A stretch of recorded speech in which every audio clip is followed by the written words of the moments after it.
Kendal. We're here to do a spa repair today. Hi, my name is Rafael.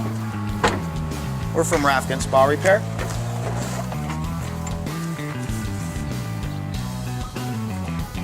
We've been doing the repairs now for over 25 years. Our customers trust us. They know they can call us with any questions or set up repairs as needed.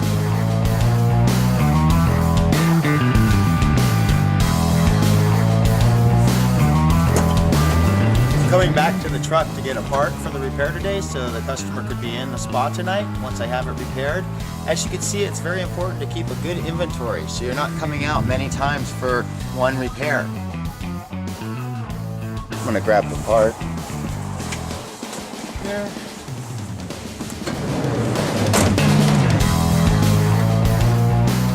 Just getting ready to finish up the spa repair, so I'm gonna go inside the control box and check your amps so the spa's performing properly. Grab the amp meter.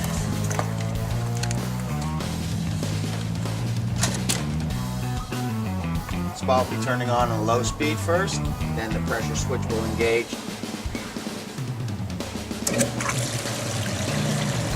And once the spa turns on, the relay will drop and let the heater get the power so I can pull the amps off of it to make sure it's operating properly.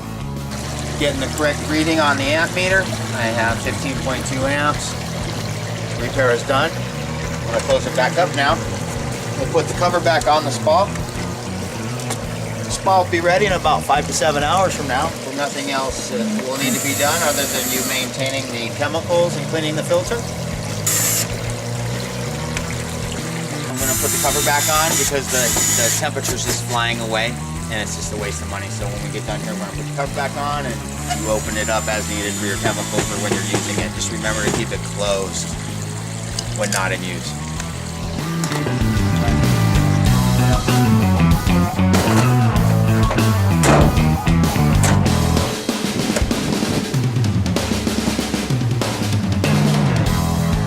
Don't forget to call us if you have any questions or need any help with the spa. We're there for you. Have a great day.